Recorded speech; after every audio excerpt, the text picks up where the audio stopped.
Hello and welcome. This is Kimmy. Welcome to my top 10 games of 2022. This is a list of my top 10 games that I've played for the first time in 2022, and if I haven't completed them, well, then I've at least played them enough for me to review them and kind of just share my thoughts. The list is based on my own experience with the games, which mainly means how I felt playing them and just how much they've affected me looking back on the games now. Before we begin though, this is a 100% subjective list, which means it's completely based on my own opinions of the games and how I have experienced them, so you're free to not agree with my choices or what I say about the games. But I would like to hear what you have to say. If you disagree or if you agree, just leave a comment. Just a quick disclaimer, obviously the video contains spoilers, but I will try my best to not go into the extremes, but I will spoil probably like some endings or some important stuff. But I'll try and leave some timestamps in the video or description, so you can just like skip certain games if you want to.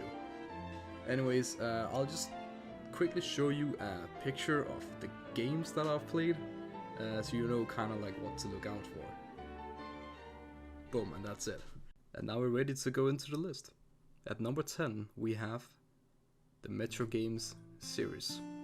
Or technically only the first two games, since I had played them in 2022 and I've actually played the third one when it came out a couple of years ago, so that's a mistake on my part. But I'm still gonna share my overall thoughts about what the Metro games kind of does to you. This series really just pulled me in. We are in a post-apocalyptic world in Russia after a nuclear war, so things are not so great. The games kind of just combines different gaming elements such as stealth, survival, horror and scavenging, which is very fitting for such a world. The main thing this game has though is the way it kind of just pulls you in and makes you stay there. Very rarely do I get so immersed into a game as I did with these three games. I felt like I was a survivor, I felt like I had a home, I had people to protect and a world that was mysterious that I had to explore. And as I explored it, I would discover new things that probably wasn't very nice to find, like spiders, like mutated spiders, some I think mutated dogs, monsters that I've never seen before or heard about. There was also a lot of ways that the game just kind of immerses you, like people talking to you as you walk by, they're mentioning your name, because you actually have like a presence in the world. You're actually a guy that lives there, right? A lot of the time you're not really like an important character for the people in the games, but in this one you are. Another way that the game would immerse you is you would have to wash your mask, take care of your oxygen so you could breathe, and also make sure you just had enough bullets to defend your life. There are so many creative things fitting for the world. There were custom weapons that you would like kind of have to pump air into, and just like very creative things were done in the world. You're just a man in a world with monsters, traitors, Nazis, communists, and some unknown beings. It's truly a unique and mysterious experience, and one that is underappreciated. All the games can keep you engaged. They're not too long, but they also aren't too short.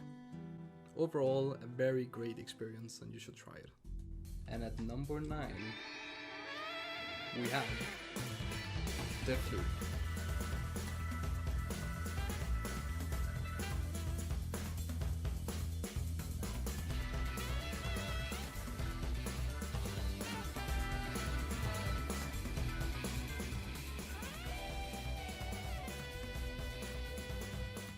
Deathloop is a one-of-a-kind game and actually kind of hard to explain. I've played other shooters or games with abilities a bit like Deathloop, and then again, I haven't really played anything like Deathloop. Deathloop just kind of fits a lot of different ideas into one game and then just makes it work in a unique and stylish way. You're stuck on an island that is going through a loop every day. You want to stop the loop, and that is pretty much what the whole game is ultimately about. You have to kill 8 targets in the time of the loop. In the beginning we have pretty much no information, only small clues. So what do? Just like any other mystery game or detective game, we search for answers. We're basically just doing a ton of things to manipulate the targets into going to certain places at the perfect time. So while you're doing all this detective work, obviously there's gonna be different combat scenarios involving the use of your abilities, like going invisible, teleportation, manipulation, like throwing people to the side or up in the air, throw them off the map or through a window. You can also follow clues about weapons, so you can find some pretty cool shotguns or pistols. There's generally just a good variety of things that you can do. Deathloop just feels like your personal playground, because you get to decide how you want to play. You can be stealthy, you can be a bit creative, or you can just kind of just go epic mode, just blast through the front gates and just do whatever you want. But besides the gameplay aspect, learning about the world, our character Cold, and his kind of like comedic ways of dealing with what is going on, and also our target's connections with him, is very intriguing to witness. It's very fun. Trying to perfect the loop with the knowledge we gain. It was just overall a very unique and fresh take on the game, and I just hope we get more games like it, because it's so fresh and it's really just nice to have a game like this every now and then. That's also why it deserves the number 9 spot on the list. And at number 8, we got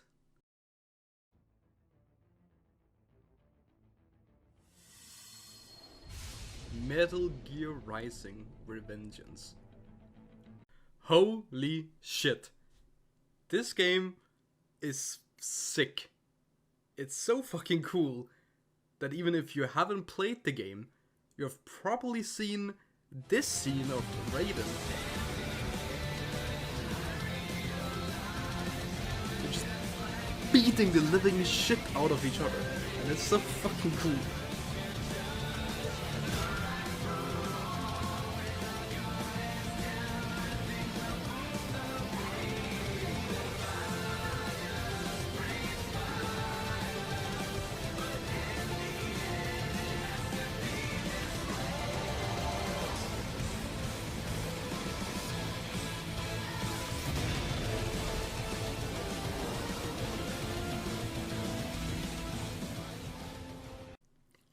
There's literally no game like this other than maybe the Devil May Cry series, but nothing really comes close to how sick this game is or can be. At first it just gives you like the impression of your typical hack and slash game, but then the music kicks in. A big ass fucking robot appears out of nowhere and beats your ass. You fight it, and then it throws you into Big Ben. You run down Big Ben, and then while you're running, you're cutting down missiles, and then you absolutely just destroy the big ass robot and just cut it into the different pieces. And then after it's all over, you just sit there and like, the fuck did I just witness? Like, what? That's the type of game this is. It has some extremely cool fighting, literally slashing your enemies into tiny pieces while meeting some unique characters along the way. And of course you do all of this while listening to probably the best rock music album in a game that I've heard, just hyping you up while you just obliterate your enemies, and you end up like cutscening them or some shit. I slept on this game for so long, and I can only thank the memes for getting me and so many other people to try it out in 2022. Absolutely an amazing game, and it deserves the number 8 spot on this list. At number 7, we have Marvel's Spider-Man Remastered and Miles Morales. Oh man, I can't express the happiness I felt when I first loaded into the world and just started swinging around the city. At the time I was actually looking for the old Spider-Man games that I played back when I was a kid, kind of remembering how fun it was to swing around. And then literally like a week later we got Marvel's Spider-Man Remastered on PC. Like the timing was just amazing, so I picked the game up and tried it.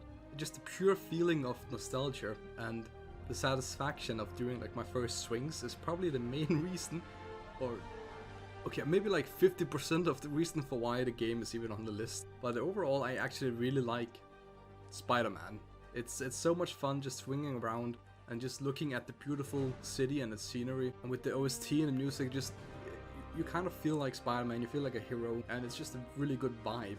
Well, as I said, Spider-Man has always had like a place in my heart. It's always been one of my favorite superheroes, and Playing these two games was just like watching the movies in kind of a live action sense. You saw like completely new things. It was like you're watching a movie, but you're playing as the guy in the movie, which is how games usually are. It was such a cool experience, and well, the only thing I really hated about the two games, or actually about the first game, was Mary Jane as a character, because I don't think I need to explain why I don't like Mary Jane. I think a lot of people can agree with me that she's a bit too much sometimes.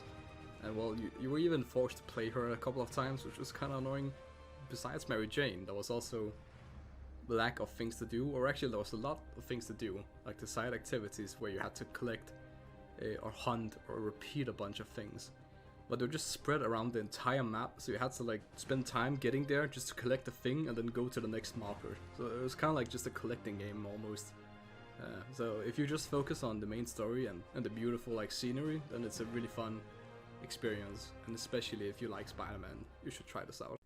At number 6 we have Dying Light 2. This is probably the most controversial pick on the list, since some people actually didn't like the game at all at release, which was actually kind of understandable since there was a lot of glitches and bugs, and pretty much a lot of the things that the developers had promised us over a long period of time was not met. The promises of the game length, like the game time and how much you could impact the story and so on and so on, was not met. So that was a lot of people was mad about that. But if you ignore all that, Dying Light 2 for me was actually a very thrilling and exciting survival and exploration game. Just like its predecessor, with the many zombies lurking everywhere in the city, and just like the volatiles coming out at night and all the danger that was always around, and just the feeling of adrenaline when the chase started was always such a fun time. I was very immersed into the world and I had a lot of fun exploring it. Going from A to B was never really disappointing or a drag, since the parkour system was so fluid and great that I was always somewhat entertained. With all the zombies running around on the street, it was like the floor is lava. You would also just have to be careful while running around. The combat was engaging and fun at all times. Having to parry, dodge and counterattack and just use the environment from time to time was just so much fun. The main thing that put people off of this game was its many bugs, as I mentioned before, and also that they just couldn't help but compare it to the first game. But if you look at Dying Light as a game by itself and what is done for 2022, it is actually giving you one of the best experiences when it comes to a zombie game. Climbing and combat and story, it's all there. You just need to have a clear look at the game. Some things I didn't actually like was the story. The story was mediocre, it was fine. But the characters were actually really great and deep, and you had to confront some of them. Some of them was friends, and some of them you had to confront, and it didn't always end up well, depending on your choices. But anyways, this game is something you just have to try and not listen to the angry mob. You know, I can bet you that if you go to the big city, you fly around a bit, you climb and jump on skyscrapers, you go into a volatile nest in a fear of turning into one, and just feel the adrenaline of danger. Then come back to me and say it wasn't fun and a great experience. And that's why I think Dying Light deserves a number 6 spot. It's not one of the top 5. It's kinda equal to the other games under top 5. I think it's a good spot. And now we're going into the top 5 games. 5 games I will probably remember for the rest of my life. 5 games that had a huge impact on how great 2022 was. It's games that I vividly remember the plot of, and when I played them I never really felt like I was bored playing them. I was always ready for the next thing that was going to happen. I was always ready for the next game in the series, and I just really enjoyed. I couldn't help but think back about some of the experiences I've had even weeks after I completed them. And that's why at number 5 I have the Bioshock series. Bioshock is just one of those series you can't help but think about weeks after completing it. Realizing the things you missed or didn't understand while playing comes into light after you finish it. The dark, mysterious underwater city Rapture and the flying city Columbia, filled with brightness and apparent happiness, is very interesting to explore.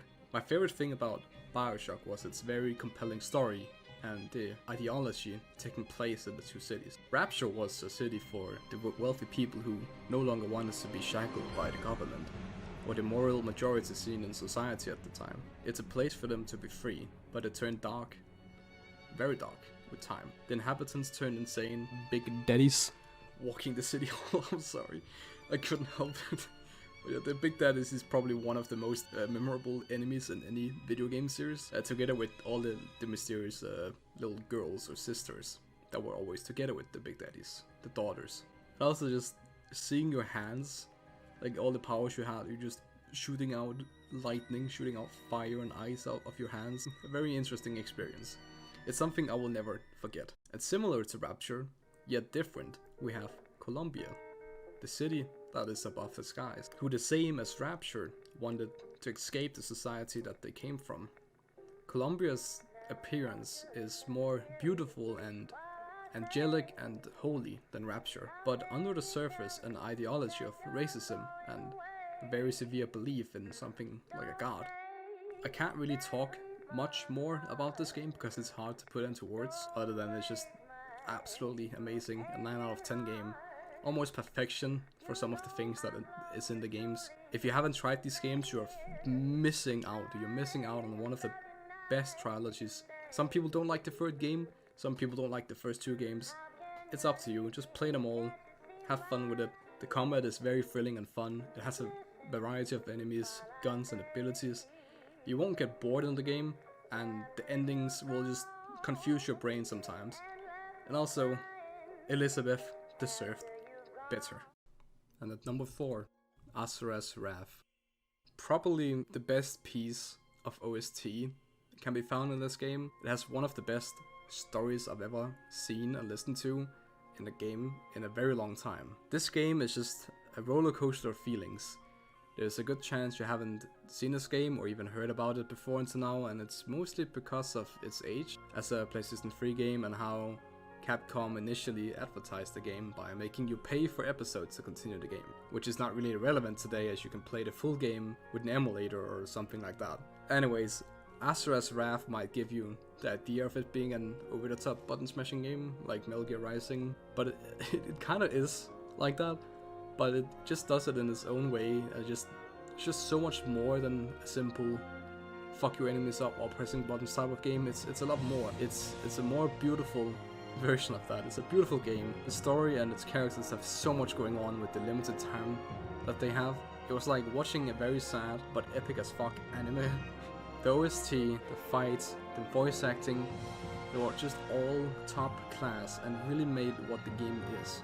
Literally the fights were so insane, my mouth dropped multiple times. The first boss was basically a big dude, but not really big. It was like a small big dude.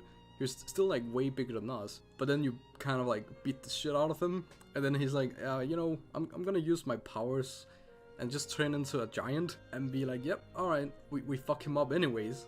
And then he just turns into some fucking Buddha man, bigger than Earth itself, and he just destroys us with his finger alone. Or at least, he actually doesn't destroy us with his finger alone. We punch the shit out of his finger. As the badass we are, we just punch the shit out of it and just makes his whole body explode. Like, I don't even know how that makes sense.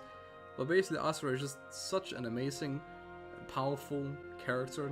He's so fucking cool, and at the same time, he's also a very sad character to witness. He has so much anger. He's trying to get revenge on the people who took his daughter and essentially just betrayed him. He's escaped hell multiple times, which the other gods can't do.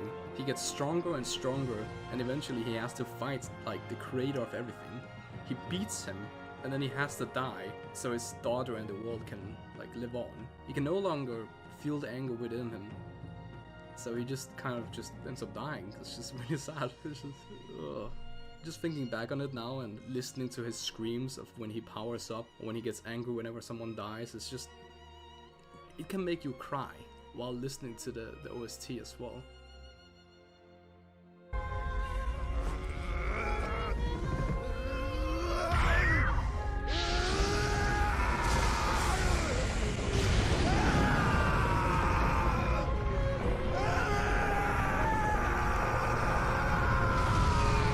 It's such an emotional roller coaster, and it's epic at the same time. I beg of you, please play this game or watch somebody do a playthrough of it. It's so emotional and it's just so goddamn fucking cool.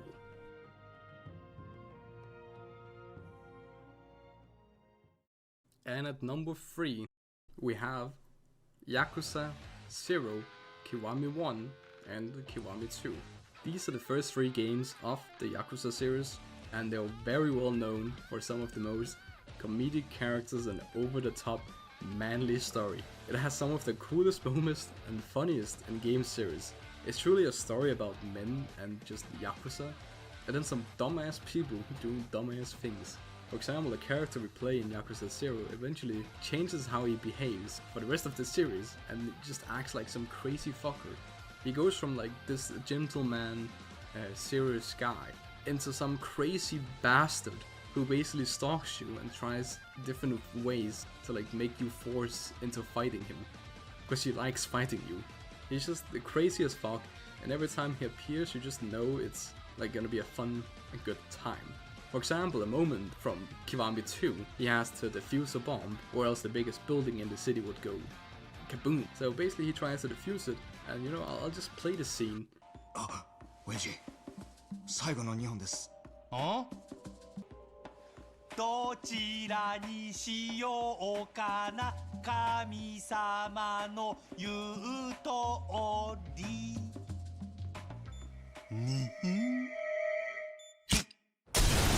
So yeah, you probably understand how crazy he is now, and well, that clip is pretty much what Yakuza is about 50% of the time. It's some interesting main characters that comes from different Yakuza groups, and they're just going into war against each other, and there's an over-the-top storyline about the main character getting through some shit.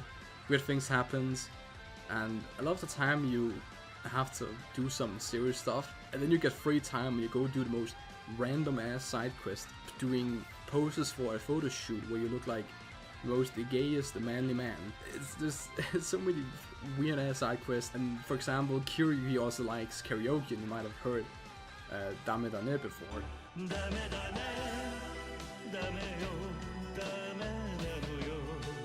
Basically, the Yakuza series just has so many moments like this, so many memorable moments. There's also time for the goofy shit, which I've shown so far, and I just can't wait to play the rest of the games because it's just so much fun.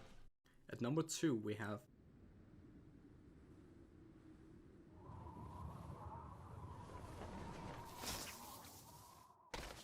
Persona 5 Royal. So Persona 5 is actually my favorite game of all time, but this is talking about Persona 5 Royal, which is the version that I didn't get to play. I have basically my whole theme around Persona, and a lot of the things I do have Persona involved in it, like OST and art style and a lot of things that I have with my profiles on different accounts. It's something that I have a very deep love to, but it still came number 2. And that's because it's actually the original Persona 5 that I had this love for. But Persona 5 Royal, which is the game that came out this year on PC and I got to play on Steam for the first time ever, basically improved on so many things that the original didn't do or have, and there's also so much more content to play. It was a second playthrough that took me about almost 100 hours, and I loved every single moment of it. Persona 5 still has the best OST of any game that I've ever heard. Okay, I know I just talked about Asuras Wrath, but it has like the biggest mix of OSTs. And years later I'm still listening to them. Like there's at least plus 10 of them in my playlist. While the game also has amazing OST, but generally when you talk about Persona you can't avoid talking about what makes Persona good. Why is there 5 games and why are 3 of them extremely good?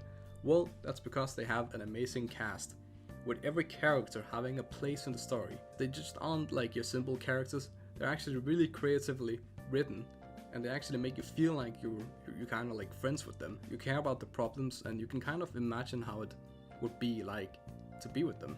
Besides the amazing cast, what is an amazing cast without an amazing storyline or an amazing interaction system, which is the whole friendship system. You have to talk with the characters, you have to go do all kinds of events. It's not just about the gameplay, it's a lot about how you spend your time in the game. You can do pretty much whatever the fuck you want, except you can't really do everything that you want because there is a time-based thing, like a calendar. So you have to actually kind of plan your days out and your weeks out, just like you would in real life. It's like it's like a Japanese real-life school student simulator, but you have friends. The storyline is not great. It's not like really great.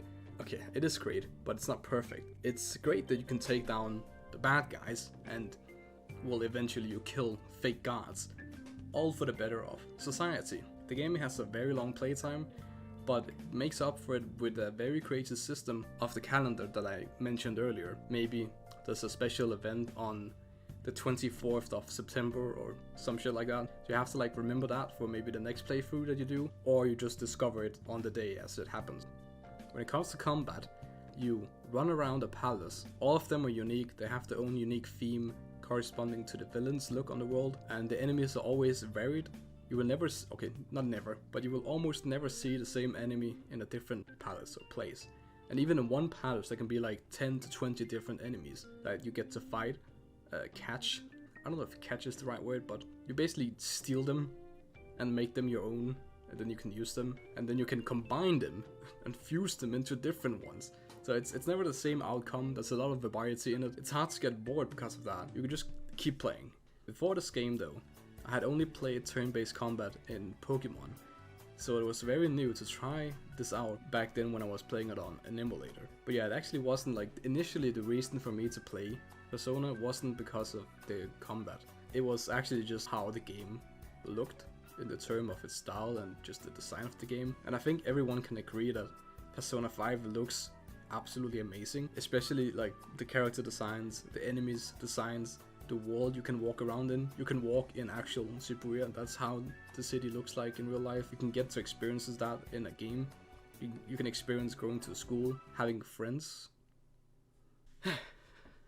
While you're walking around and doing all this shit, there's always a big amount of different amazing OSTs, and it's just not something you get often in games. This is a game you can replay after 180 hours and still find things you didn't know about. It has an amazing modding community to make life a little bit easier. Overall, this is just a masterpiece of a game, and actually a really good entry point to the JRPG genre itself.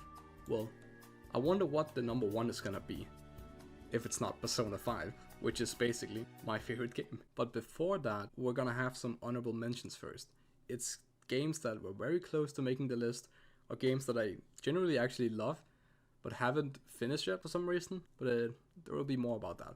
The first honorable mention that I have is Pokemon Arceus. This game came out in the beginning of 2022, but I actually first played it about a month ago. This game almost made it to the list, so it's basically like a top 11 for me this year. Arceus just took a different approach to how Pokemon is played, and it was a very unique and fresh take that kind of reminded me of Breath of the Wild and Pixelmon in like one. It's like a very weird kind of experience to have. You walking around, seeing the Pokemon running free, and not like sitting in the bushes or anything. They're just flying or swimming or running around in their nature, and you can just go up to them, either fight them or catch them. There's nothing really like this at the time, and now we've got Violet and Scarlet, so we can play that one, but it was still very unique. It was a lot of fun to just run around and explore and see the Pokemon, and also getting chased by an Omega Angry Snorlax trying to kill me was a bit special. And the next honorable mention is Zelda Breath of the Wild. I don't think I need to explain how much Breath of the Wild had an impact on gaming itself, especially on the Switch. It's definitely like a masterpiece of a game. It didn't make it on the list simply just because I haven't finished the game, and I only made it about halfway, but in that time I can definitely say that it has to be one of the most beautiful open world experiences that I've had to date. Its combat is very unique, and I generally really like the stories where I get thrown into a world I don't know anything about them. I have to explore the past, and then I just have to like stitch all the different things together so I can see the whole point. Overall, an insane game. I'm gonna make sure to finish it before the sequel comes out in 2023. And also, you can play this game on an emulator at 60 FPS with like 4K graphics and enhanced graphics and a lot of mods on. It's doable today, and you should definitely try it out. And next we have... Wake the fuck up, samurai. We have a city to burn.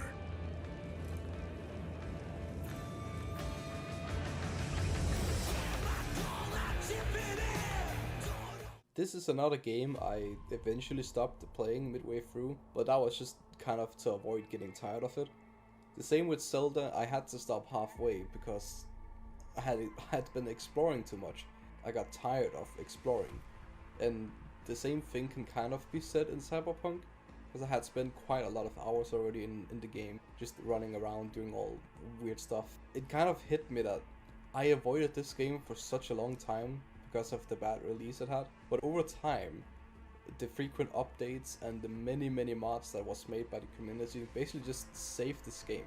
And in recent months, it's been extra good. We got like the anime and everybody's playing the game again. It's such a cool thing to see. And I wanted to get back on the game again, but because of some updates, all the mods I had was basically outdated. And for some reason I couldn't make the game work properly. So yeah, it's kind of like on pause because of that. Yeah, the game is kind of like Zelda. You run around, you do all kinds of things in the world. It also kind of reminds me of Yakuza, with some of the side quests just being really funny. The game just has so much to offer in its world, and it's generally just a good time just going around and doing all of the side quests. The main story quest is also very intense and a fun time, even if it made me cry a bit. And well, the combat has a lot to offer as well. With so many builds you can decide on, there's always something to do in Night City. By God, huh? A good sign. He is usually camouflaged. Bro, what the f***?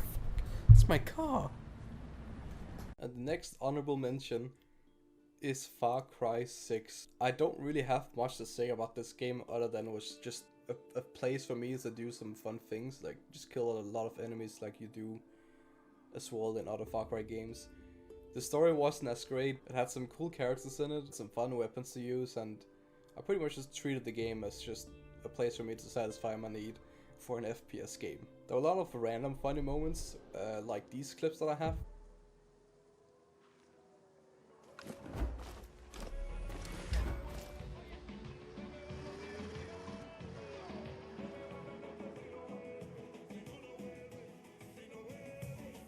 Oh, and there's also cockfighting.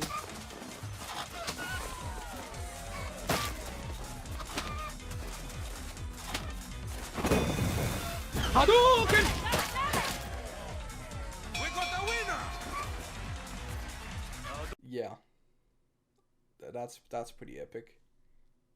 And now, for the best game of 2022, we have Elden Ring. Oh my god, what a surprise! Elden Ring is my favorite game! What? Who would have guessed? Yeah, just like every other human being on this planet that has a brain, Elden Ring was the favorite game of 2022. It's the most award-winning game that we've had ever. It has over like 350 awards in 9 months. It won the Game of the Year. And well, if you know me, you know that I really like Souls games. Prior to Elden Ring, I had played all of the Dark Souls games, which means Bloodborne, Sekiro, Demon Souls, and the other Dark Souls games. So yeah, I was very hyped for this game to drop back in the start of the year. And well, the game definitely didn't disappoint me or everyone else who played it. It was the first time you can get like an open world experience in a Souls game. It was the first time for From Software to do this, but they probably did the most amazing open world that we got to experience in a video game. It beats Zelda, it beats Cyberpunk, it beats Colossal of the something. It beats any open world that I've ever played, because something that always happens with open world game experiences is that I get tired of exploring it. I did not get tired of exploring Elden Ring. I could spend hundreds of hours just running around doing random shit. The game is all about freedom and exploration while you try to piece everything that has happened in the world together. The land in between is no longer in its prime and is, well, almost dead kind of, yet it's still very alive with all its like different monsters around or transformed citizens. If you find an enemy that is too strong for you, or a boss you can't defeat, you can simply walk away, go to a new area, get stronger, and eventually come back. It's just something a lot of players somehow missed, and I'm sure those are the same players that quit the game and started complaining about it, or they just spent like many hours trying to beat a field boss right as they got out from the tutorial area. I never got tired of exploring it, because there's so many things that I still haven't discovered after like 80 hours. Still like bosses I didn't find, enemies that I actually didn't know existed, or just quests and NPCs that you maybe failed to do in the first playthrough or second playthrough, and now you could focus on doing them in the third playthrough. Besides the open world, Elden Ring had some of the best bosses in all of Souls-like, both in design and in combat, and also actually in story. All the bosses is like all the main big bosses is basically just a whole big family of demigods, and how each of them have interacted with the world. Yeah, you know what, I'll just show you like edit video of the bosses, because there were so many of them during these 9 months of people just making edits.